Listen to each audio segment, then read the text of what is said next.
Karunagappally girls ഹൈസ്കൂളിന്റെ വാർഷികാഘോഷം നടത്തി. പ്രിയം എന്ന പേരിലാണ് ആഘോഷ പരിപാടികൾ സംഘടിപ്പിച്ചത്. ആടുവിതരണം, കിടപ്പ് രോഗികൾക്കുള്ള സഹായ വിതരണം എന്നിവയും നടത്തി. കരുനാഗപ്പള്ളി ഗേൾസ് ഹൈസ്കൂളിലാണ് പ്രിയം എന്ന പേരിൽ വാർഷികാഘോഷം സംഘടിപ്പിച്ചത്. ഇതോടനുബന്ധിച്ച് മികവുത്സവം, കലാവിരുന്ന്, പുസ്തകമേള, ഭക്ഷ്യമേള എന്നിവയും നടത്തി. വാർഷികാഘോഷത്തിന്റെ ഉദ്ഘാടനം സംസ്ഥാന സാക്ഷരതാ മിഷൻ ഡയറക്ടർ AG ഒലീന നിർവഹിച്ചു. നമുക്ക് കിട്ടുന്ന ഈ സൗകര്യങ്ങളെക്കുറിച്ച്, സന്തോഷങ്ങളെക്കുറിച്ച് ആലോചിക്കുമ്പോൾ ഇതൊക്കെ കിട്ടാത്ത ആളുകൾ ഉണ്ടല്ലോ നാട്ടിൽ എന്ന് ആലോചിക്കാറുണ്ടോ? അല്ലേ? വീട്ടിൽ എന്തെങ്കിലും ഭക്ഷണ സാധനത്തിനോ ഉടുപ്പിനോ ഒക്കെ വഴക്ക് കൂടുമ്പോൾ അമ്മ പറയുന്നത് കേട്ടിട്ടുണ്ടല്ലേ? അമ്മ എന്താ പറയുക? ഇതെല്ലാം കിട്ടുന്നതിൻ്റെ അഹങ്കാരമാണ് നിങ്ങൾക്ക് പറയാറില്ലേ? അല്ലേ? എല്ലാം ഉള്ളതിൽ ആവശ്യത്തിലധികം ഓരോന്ന് തരുന്നതിൻ്റെ അഹങ്കാരമാണ് നിങ്ങൾക്ക്.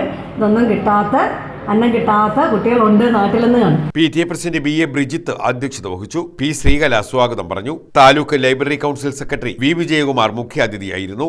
LED ബൾബിന്റെ നിർമ്മാണോദ്ഘാടനം നഗരസഭാ ചെയർമാൻ പടിപ്പൂർ ലത്തീഫ് നിർവഹിച്ചു. സ്കൂൾ JRC യൂണിറ്റിന്റെ നേതൃത്വത്തിൽ നിർധന കുടുംബത്തിനുള്ള ആട് വിതരണം നഗരസഭാ വൈസ് ചെയർപേഴ്സൺ ഷെഹന നസീമും കിടപ്പ് രോഗികൾക്കുള്ള സഹായം വിദ്യാഭ്യാസ സ്റ്റാൻഡിംഗ് കമ്മിറ്റി ചെയർമാൻ റജി ഫോട്ടോ പാർക്കും നിർവഹിച്ചു.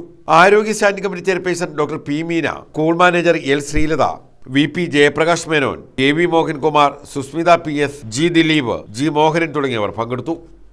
News bureau, Karunagappally.